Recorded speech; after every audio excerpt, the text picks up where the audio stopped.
tenho várias críticas à lista da FUVEST, trazendo apenas mulheres escritoras. Mas se tem uma coisa que é louvável, é trazer uma escritora que merece ser conhecida e reconhecida na literatura brasileira, que é Júlia Lopes, aliás, Júlia Valentina da Silveira Lopes de Almeida, né? Dona desse sobrenome enorme, mais conhecida por Júlia Lopes de Almeida, que nasceu no Rio de Janeiro em 1862. Então, mais comum chamá-la apenas de Júlia de Almeida ou Júlia Lopes de Almeida. Júlia, ela era uma mulher muito à frente do seu tempo, porque no século XIX, no Brasil, pouquíssimas mulheres eram escritoras. Mas não é só por causa disso, né? Não é só pela carreira que foi escolhida por ela, mas porque ela começou escrevendo para jornal, falando de temas que eram grandes tabus naquela época, como questões femininas e abolição da escravatura. Então, você imagine o que é falar de feminismo, mesmo que não tenha essa palavra lá naquela época, tá? Com mais de 40 volumes, por isso que eu digo que ela tem que ser resgatada, com mais de 40 volumes de sua autoria, uma produção enorme, é impressionante, pelo menos para mim, ela não ser conhecida aqui no Brasil. Ela foi, inclusive, uma pioneira em literatura infantil, com um livro escrito, então seria o primeiro livro infantil, escrito junto com a sua irmã, Adelina, chamado Contos Infantis. Esse livro é de 1887. Aqui no canal eu também já fiz o resumo e análise de outra obra sua, que é A Falência, considerada sua principal obra e é o seu romance um pouco mais conhecido. Então eu vou deixar o link na descrição, é legal você ver os dois vídeos. Eu digo que um bom exemplo do machismo daquela época é que mesmo a Júlia, tendo participado das reuniões para a formação da Academia Brasileira de Letras e do seu nome fazer parte dos primeiros 40 escritores que seriam os membros fundadores, né, que deveriam começar a academia, na última hora o seu nome foi riscado, ele foi retirado, né? Uma pesquisadora achou essa lista que tinha o nome da Júlia de Almeida. Então, o que eles fizeram, aqueles escritores? No lugar da Júlia, como um prêmio ali de consolação, eles pegam o seu marido, que também era escritor, o Filinto de Almeida. Então é ele que entra para a academia no lugar dela, o que era um absurdo, porque ele era um escritor medíocre, ele não era nem os pés, não chegava nem aos pés da Júlia, e a academia vai ser machista e só ter homens durante muito tempo. Como eu sempre faço com livros que caem em provas, eu vou resumir, analisar, contextualizar e marcar os principais pontos com você. Mas lembre-se de sempre estabelecer relações. Como que essas relações devem ser feitas? Você pega os assuntos dos livros, os temas, e pensa esses temas no dia de hoje. Isso é importante porque demonstra a sua capacidade de ver o que a sociedade evoluiu ou não, né, nessa sociedade em que nós vivemos. Então, guiar os nossos olhos é a grande contribuição da literatura para a nossa vida. Ela dá muitas outras contribuições, mas essa também ela é fundamental. Deixe o seu like, hipe, comente, compartilhe com quem precisa. Isso é muito importante para um canal de literatura. Faço com prazer os vídeos, já falei isso várias vezes, mas dá bastante trabalho, então eu preciso que você faça a sua parte aí, dando seu like se você gostou, claro. Memórias de Marta é o primeiro romance da Júlia de Almeida. Claro que o primeiro romance de um escritor não costuma ser a sua melhor obra. Claro, tem exceções, mas mesmo assim, Memórias de Marta é um bom livro e que quebrou muitos paradigmas para a época em que ele foi publicado. O grande primeiro paradigma que eu posso citar é o fato de ter uma protagonista mulher que não vai depender de homem algum para sua sobrevivência. Isso é raro, né? Não tinha praticamente no romantismo. Hoje até pode ser comum, mas quando o romance ele vai ser publicado em jornal de 1888 a 1889, né? Ele é publicado como folhetim, então em pedaços, tá? Naquela época, uma protagonista independente não era nada comum. Uma curiosidade é que ele foi, né, publicado em pedaços e ele só vai se tornar um volume, um livro, 10 anos depois, em 1899. Então ele passa muito tempo ali esquecido. O título usa a palavra memórias e eu tenho um vídeo aqui no canal explicando a diferença entre memória e biografia. Eu vou deixar o link na descrição, é legal que você veja, mas resumidamente, uma biografia que conta a vida de alguém, ela pode ser escrita por qualquer pessoa, até mesmo por alguém que nunca conheceu o personagem que será biografado. Então, o escritor faz uma pesquisa e escreve a biografia, mas ele não sabe o que aquele personagem sentiu, ele não sabe o que aquele personagem pensou se não tiver um documento, né, que mostre isso. Entretanto, memórias só podem ser escritas ou pela própria personagem, em primeira pessoa, ou por alguém que conviveu proximamente, que ouviu ou leu o relato das memórias de alguém. No caso desse livro, é a própria Marta que vai contar a história da sua vida, então será uma narrativa em primeira pessoa, em que a protagonista, então, e a narradora são a mesma pessoa, tá? Então, protagonista e narradora, a mesma pessoa. Então, vamos lá, vamos ao resumo. As memórias de Marta começam com Marta criança, com apenas 5 anos. E ela está ali num momento de dor. Ela diz que tem poucas lembranças dessa casa em que ela viveu até aquela idade, até os 5 anos. O que ela se lembra, então o livro começa assim, é de que o pai havia acabado de morrer e a sua mãe insistia com ela, queria que ela beijasse então o cadáver do pai. Mas ela ficou super assustada com aquele homem ali, aquele homem morto, e fugiu do quarto onde estava então o corpo do pai. Apesar de pequena, ela se lembra, e ela sentiu culpa por não fazer o que a mãe mandou, né? Ela se lembra da culpa que ela sentia por qualquer coisa que fosse considerada errada e do medo, né? Pois todos viviam dizendo, abre aspas, que Deus castiga. A Marta, ela se lembrava pouco do pai, pois ele estava sempre viajando a trabalho. Não nesse momento, mas mais para frente no livro, nós leitores vamos ficar sabendo que o pai de Marta, ele trabalhava como caixeiro viajante, então isso dava um bom dinheiro ali para ele, e que um dia, em uma de suas viagens, ele foi roubado. Mas a empresa para a qual o pai da Marta trabalhava não acreditou que tivesse sido um roubo, né? Que achou que ele é que tinha pego mercadoria, dinheiro, enfim, o que tinha sido roubado. Com vergonha de ser acusado de ladrão, ele então havia se suicidado. Quando o pai morreu, a Marta e a mãe, e aí uma curiosidade, a mãe também se chamava Marta, as duas foram despejadas da casa. E essa é uma das memórias da Marta.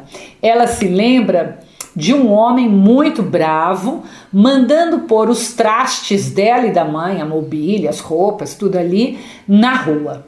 Até aquele momento, a família era uma família burguesa que tinha uma boa condição financeira e que tinha, inclusive, criados, né, empregados que trabalhavam para eles. Então era uma família classe média burguesa da época.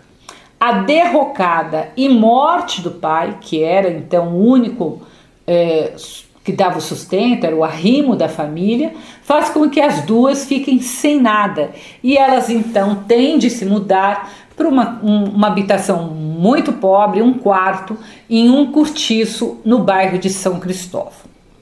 A mãe, como a maioria das mulheres pobres, sem qualquer formação, passou a fazer então o que ela sabia, a engomar e passar roupa para fora. Isso era muito comum, e isso era muito comum em mulheres que moravam nos cortiços. A Marta sempre foi muito super protegida pela mãe, então ela crescia frágil, medrosa, então era sempre importunada pelas outras crianças do cortiço, muito mais espertas do que ela, que a chamavam de mole, lesma, palerma. Quando a sua mãe tinha que entregar a roupa na casa de algum freguês, ela deixava a filha, a Marta, com uma vizinha, a qual a Marta vai chamar de Ilhoa. Ilhoa, não vai ter nome essa vizinha, se não me engano, mas só chamar de Ilhoa. Ilhoa era uma mulher que nascida em uma ilha, tá? Então isso era um termo comum para aquela época. Essa vizinha tinha 3 filhos. A filha mais velha, chamada Carolina, que tratava a Marta com carinho, inclusive protegia a Marta dos seus irmãos menores, chamados Maneco e Rita, tá? Então a vizinha tinha esses 3 filhos. Um dia a Marta estava então na casa da vizinha, a vizinha tinha saído. A Carolina, a filha mais velha, percebendo que a Marta tinha fome, pois a alimentação da Marta e da mãe era basicamente café e pão, tá? Um café ralo, deu-lhe um pedaço de carne. Mas a mãe da Carolina chegou, viu aquilo e ficou uma fera batendo na filha. Então, essa é uma memória e a gente vai ficar sabendo que a Carolina apanha muito desta mãe. Faz todo o serviço doméstico e ainda apanha. Outra cena que marcou a Marta foi quando ela e a mãe foram em casa de uma freguesa da mãe, e a filha dessa freguesa chamava-se Lucinda, menina, e ela era da idade da Marta, a Lucinda e a Marta. E elas então começaram a brincar com uma boneca da Lucinda, que a Lucinda chamava de Mademoiselle Rosa. Olha que chique o nome da boneca. A Marta, ela ficou maravilhada com a boneca e com as muitas roupas que essa boneca tinha, né? Tinha um guarda-roupa ali, a boneca. As duas crianças brincaram um pouco, mas tem um momento que as duas pararam de frente de um espelho e o contraste das duas crianças era brutal. Então, a menina rica era corada, bem vestida, né? Enquanto a Marta, ela era pálida, com um vestido esgarçado e sapatos velhos. Então, nesse momento, eu acho que é a primeira consciência da Marta. E a Marta, então, se sente completamente humilhada. E essa humilhação cresce quando ela ganha um vestido que era da Lucinda e que o pai da Lucinda não gostava da cor. Então, a mãe da Lucinda dá o vestido para Marta. Sobre o vestido, e isso é importante, chama sua atenção, a Marta diz, abre aspas, quando minha mãe agradeceu a esmola, senti parar-me o coração. Por que não teria eu igual direito a possuir tudo, como a Lucinda, sem pedir ou aceitar esmolas? Então, vejam, é uma consciência que ela tem de que ela é inferior, né, financeiramente. Mas tem um lado bom, porque com esse vestido e outros que a freguesa vai lhe dar então em outra ocasião, a Marta pode frequentar a escola, pois ela já tinha com o que se vestir. Ela não ia para a escola porque ela não tinha roupa, a mãe tinha vergonha.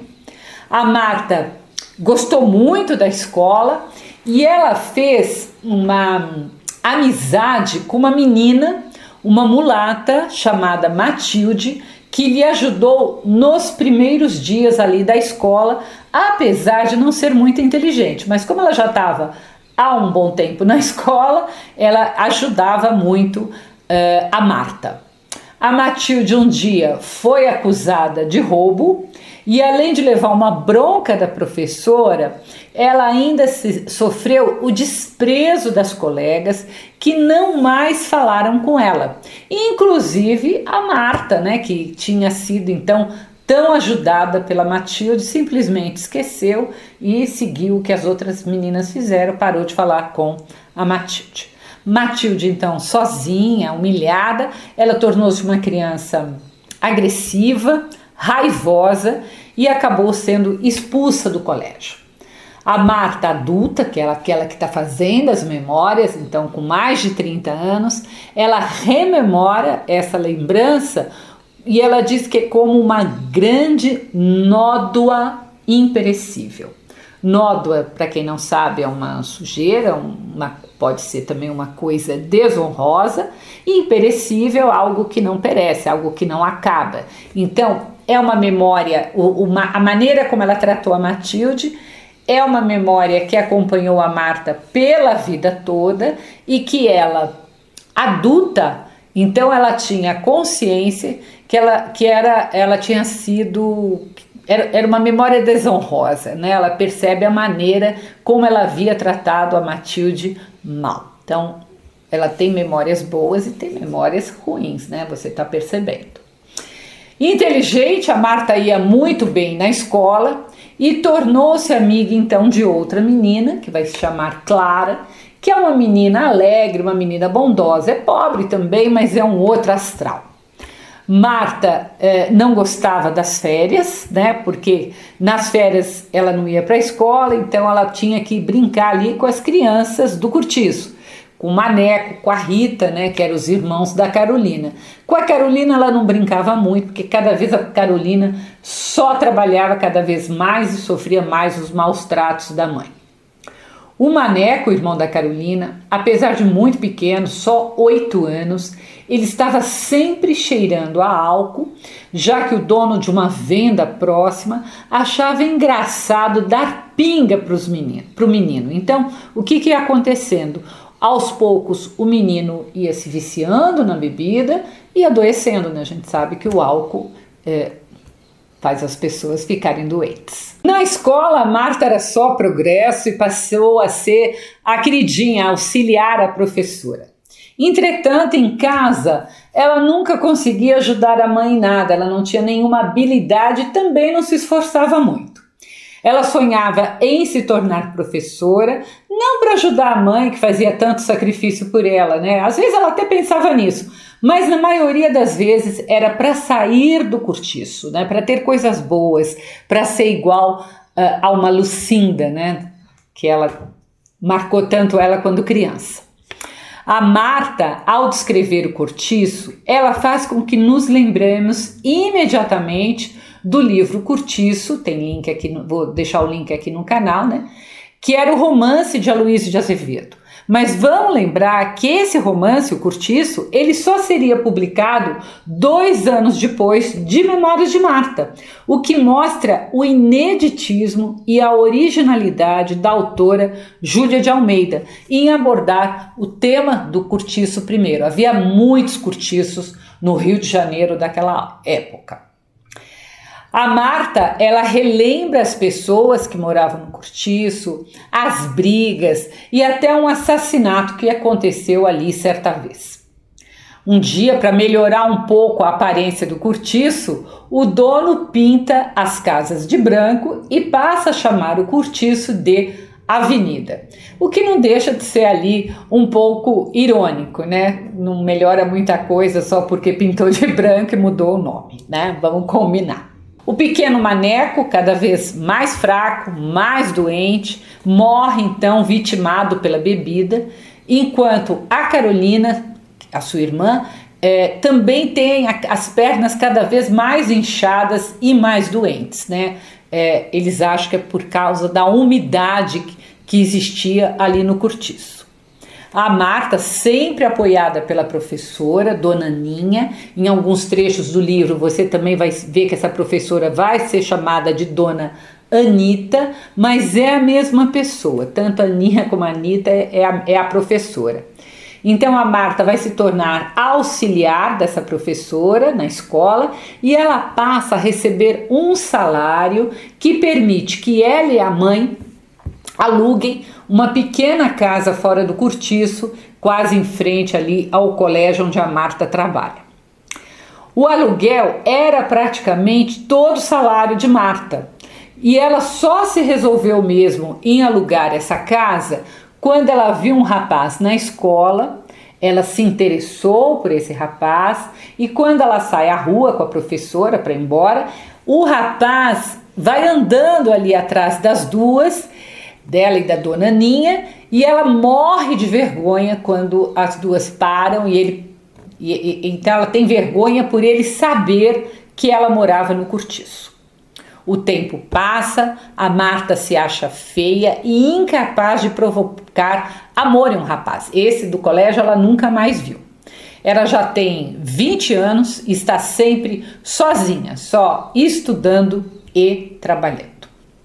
A mãe da Marta, sempre muito preocupada com a filha, vai falar com a Dona Aninha, que está preocupada, porque ela só estuda, ela não sai, ela não namora, né? Que ela está sempre um pouco adoentada. Então a Dona Aninha convida a Marta para uma festa em sua casa, em que a Marta vai e ela se sente completamente deslocada.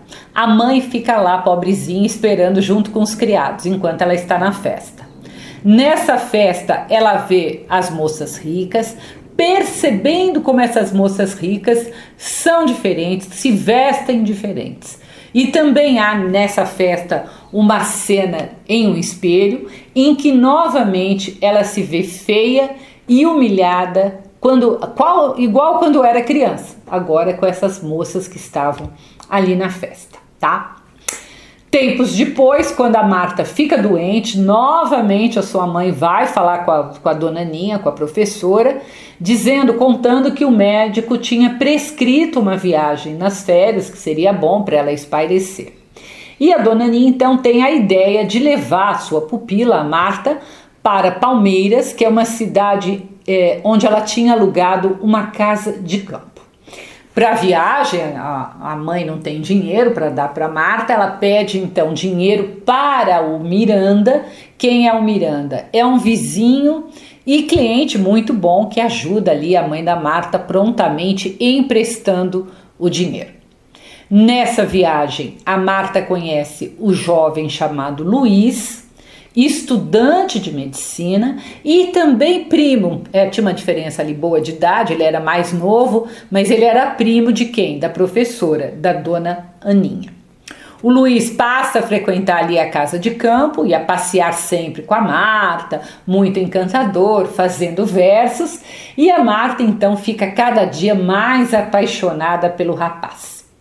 Um dia o Luiz não aparece para almoçar e nesse mesmo dia chega um telegrama para o marido da professora, o marido da Dona Aninha, dizendo que a mãe dele estava doente. Então o casal resolve retornar ao Rio, a Marta tem que ir junto, não tem escolha, então ela sai para um último passeio ali perto, na esperança de encontrar o Luiz e se despedir do rapaz.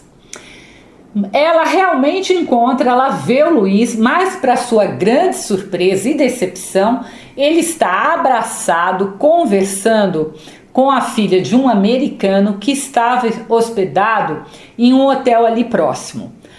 A Marta fica chocada e ela ainda escuta o Luiz perguntar à moça em inglês: "Do you love me?", né? E a Marta não sabe bem o que aquilo significa, então ela vai perguntar para a professora. Ela imagina que é algum tipo de carinho, alguma coisa assim, e a dona então Aninha confirma que tem a ver com amor, né, que nós todos sabemos, né, do you love me, você me ama. Eles, né, ali os dois dizem que amam um ao outro.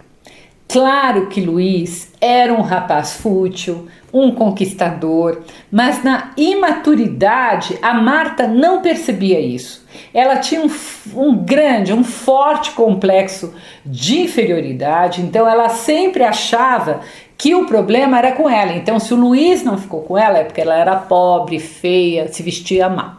Essa era a ideia. Na volta na volta ao Rio de Janeiro, a Marta torna-se ainda mais irritada, nervosa, o que preocupa sua mãe, que estava cada dia mais velha, mais magra, mais abatida.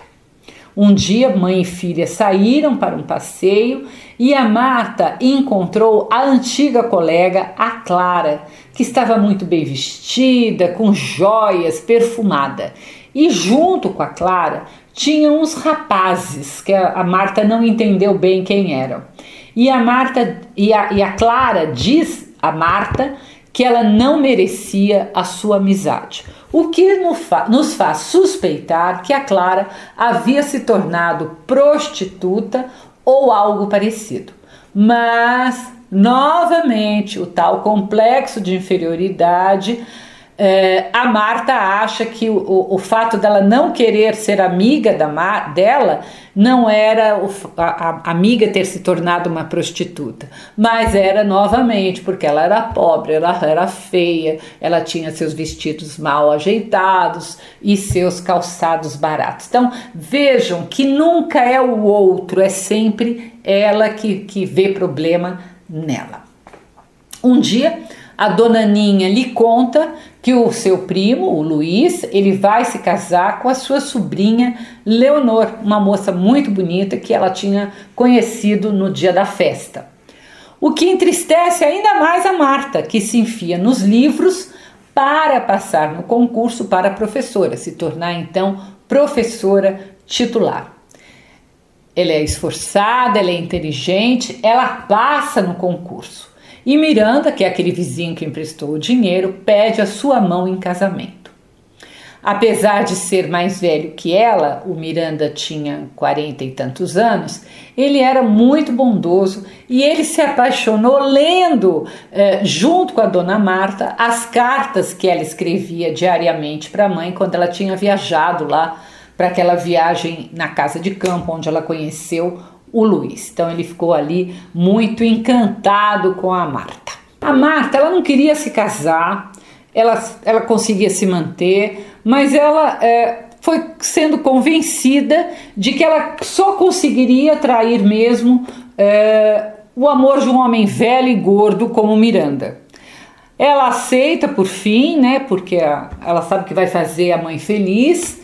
E essa pobre mãe, então, que se encarrega de fazer todos os preparativos, faz o vestido de noiva, o enxoval, trabalhando feito uma maluca até não poder mais, enquanto a Marta seguia ali resignada para o seu futuro, mas nada alegre com esse casamento.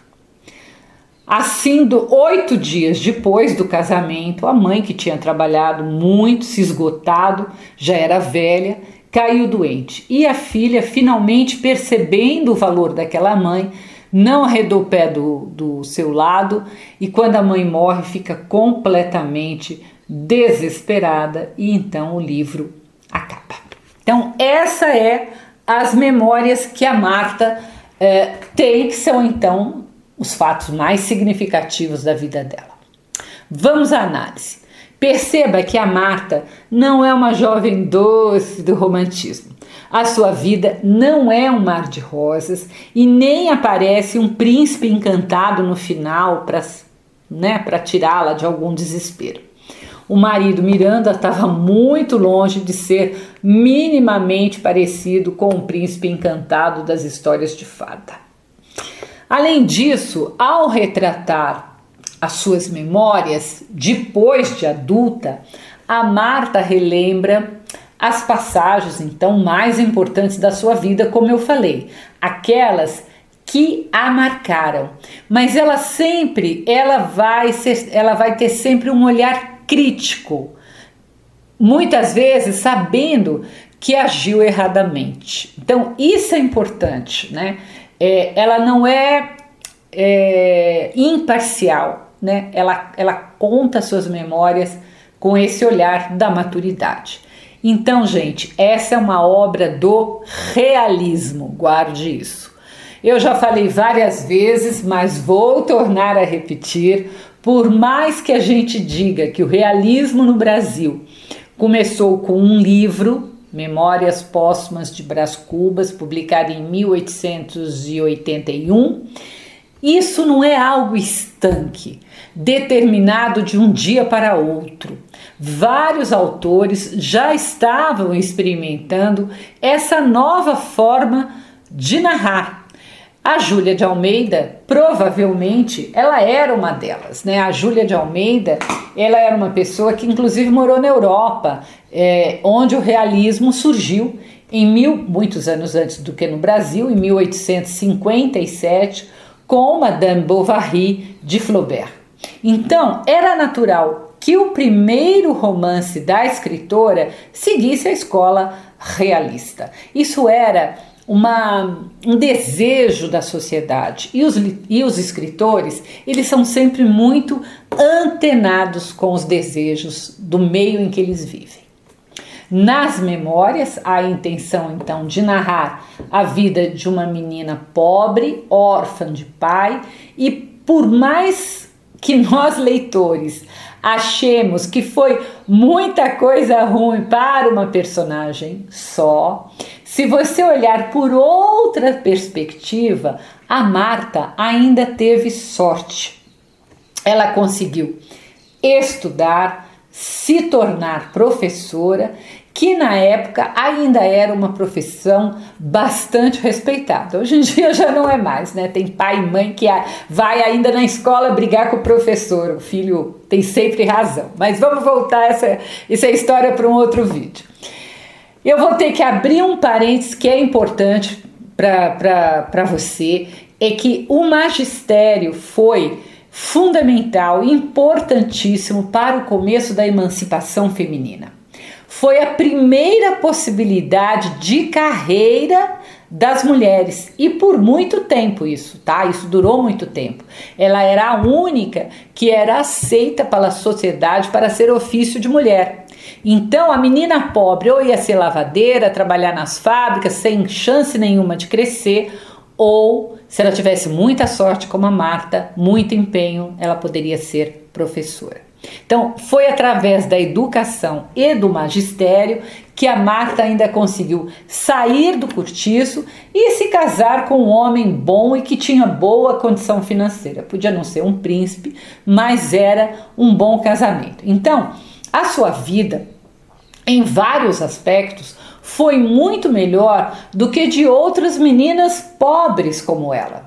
Vão lembrar, a Matilde, ela foi expulsa da escola, a Clara se tornou prostituta, a Carolina, a vizinha, apanhava da mãe a vida toda, trabalhava como louca e depois ela se casa e passa a apanhar do marido. Então vejam o contraste da Marta com outras meninas da infância dela pobres. Eu não vou comparar com a Lucinda, que era rica. Então o saldo da vida da Marta foi um saldo positivo. Quando o Luiz prefere então se casar com Leonor, é mais uma vez essa diferença de classe nos sendo mostrada, porque na hora de casar ele escolhe alguém do meio dele, tá? Então essa desigualdade social, ela vai sendo mostrada ao longo do livro, e eu gosto muito das duas cenas do espelho, porque elas reforçam isso, né? E isso também é reforçado quando a Marta se pergunta por que ela não podia ter coisas bonitas como a outra menina, que não fossem esmolas, né? Ela E outra coisa que eu acho muito interessante é que, apesar de ser uma esmola e apesar de ser tão doída receber a primeira esmola, depois as outras são mais fáceis de serem recebidas, né? É como se primeiro você tem um movimento de revolta, mas depois de se acostumar com aquilo. É uma resignação dos mais pobres, que já era assim na época que foi escrito o romance e continua sendo até hoje, né? As pessoas miseráveis recebem esmolas e acabam se resignando com isso. Então veja quantos pontos do realismo eu estou elencando, sem nos esquecermos, claro, da vida no cortiço que a autora descreve tão bem. Seja através dos moradores, personagens, seja pelo próprio ambiente do cortiço, que ela descreve como sujo, fétido e insalubre, né? Então, são personagens ali que a gente vai ver no cortiço do Aloísio muito parecidos. Um ponto que não é muito recorrente ao longo do livro, mas que aparece no começo de forma bastante forte, é a crítica à religião. Aquela religião que castiga, que torna Deus um ser que não é a representação da bondade como deveria ser. Lembre-se, tem um trecho aqui no começo muito interessante, vamos lembrar, abre aspas. Por isso eu tremia toda, pensando que me queriam levar com meu pai para a presença desse Deus tremendo, inflexível, tão alto que se não pudesse curvar até as minhas faces lacrimosas para um beijo de perdão ou de piedade. Fecha aspas. Então, se a gente for pensar, até hoje as religiões, qualquer uma delas, agem dessa maneira, elas são assim. Inclusive algumas delas, além dessa figura desse Deus todo que castiga, tem também a figura do diabo, como se estivéssemos todos entre ser punidos por esse Deus que chega a ser cruel na sua intolerância ou levados pelo diabo para o inferno. Então as religiões, elas se aproveitam da ignorância das pessoas, usando o medo para controlá-las. Isso é fundamental. Eu sempre digo aqui no canal, não confunda religião com fé. Fé sempre existiu. Fé é no divino. Religião é feita por homens e homens erram. Outro aspecto a ser destacado é a relação muitas vezes contraditória que a Marta tem com a mãe. Então, às vezes, ela é displicente, como deixar a mãe esperando por horas na festa da professora lá com os criados, ou não ajudar nos serviços domésticos, alegando uma incapacidade de fazer serviços domésticos, e às vezes justamente o contrário, demonstrando amor e gratidão por aquela mãe que fez tudo por ela ao longo da vida. E esse é mais um elemento do realismo, porque ninguém é totalmente bom ou totalmente ruim. Todos nós erramos. E isso é fundamental no realismo, porque no romantismo os heróis eles não erravam, né? Então essa é uma grande mudança. A escolha do mesmo nome para mãe e filha também é proposital, né? E é também algo interessante para a gente pensar. É como se a história feminina, em muitos aspectos, se repetisse de geração a geração, mas também celebrando a mudança em outros aspectos, já que a Marta, filha, era mais independente, capaz de sobreviver sozinha em condições melhores do que a sua mãe. Mesmo que, em outros aspectos, como eu já falei, ela tivesse que ceder a uma sociedade burguesa e casar com um homem com o qual ela não amava, pelo qual ela não tinha grande afeição. Marta, então, apesar de independente, acaba cedendo às normas sociais e ao desejo da mãe e por isso se casa, o que mostra, gente, a cobrança machista da sociedade daquela época. Machismo que a própria autora sofreu, como eu disse lá no começo, na hora de entrar para a Academia Brasileira de Letras. Aliás, o apagamento, né, dessa autora, a gente hoje diz muito essa palavra, apagamento, que é quando alguém desaparece da cena literária, né? Esse apagamento é relevante e dá para fazer relações com o feminismo que ela já esboçava em seus artigos, mesmo que a palavra feminismo ainda não fosse utilizada em sua época. Então, vejam a coragem da autora em tocar nisso em pleno século XIX. Vou reforçar, isso é importante, tá? Isso é contexto, é você fazer o contexto quando o livro foi lançado e trazer para os dias de hoje. A linguagem da narrativa é coloquial, simples e se traz alguns termos da época que nós não usamos ou não conhecemos hoje. Isso não quer dizer que seja uma linguagem complexa. São só termos próprios de uma época e que caíram em desuso. A língua, ela é sempre ativa. Então, a gente vai incorporando novos termos e abandonando outros, tá? Algo que eu considero também relevante é a escolha que a autora fez para a forma da narrativa. Ao escrever memórias e não outro tipo de narrativa, ela consegue nos mostrar que algumas lembranças da Marta, apesar de passados tantos anos, não vamos esquecer que quem está contando é a Marta adulta, essas lembranças marcaram Marta de forma definitiva para sempre e algumas memórias ainda lhe doem. Esse efeito em literatura a gente só consegue, mas na maioria das vezes a gente consegue de verdade em primeira pessoa, levando o leitor a viver as situações e as dores junto com o personagem ou a personagem protagonista. Então, essa escolha, quando eu vou narrar em primeiro, quando eu vou narrar em terceiro, também ela tem que ser uma escolha bem pensada. Apesar da construção da personagem protagonista ser uma boa construção de personagem, complexa, cheia de nuances, os outros personagens já não tiveram a mesma sorte e foram completamente estereotipados. Vamos ver quais são esses personagens estereotipados que chamam mais a nossa atenção.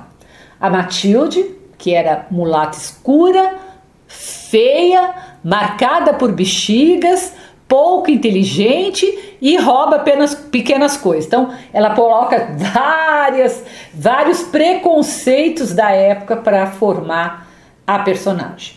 Da mesma forma, a menina rica, Lucinda, também é estereotipada, mas ao contrário, dizendo que ela é muito alva, corada, olhos rasgados e brilhantes de alegria e de orgulho.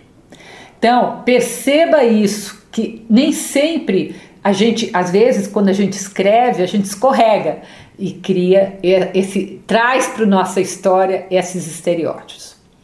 Creio que isso é um livro curto, fácil de ler, mas com muitos pontos importantes. Não deixe de rever todos os vídeos na véspera da prova e, por favor, deixe seu like, comente, compartilhe com quem precisa, né? Não vamos ser generosos, é isso que a vida espera da gente. E se você quiser conhecer minhas crônicas, eu as publico todas as terças-feiras no meu site www.miriambevilacqua.com.br. Deixe seu like e comente. Até o próximo post.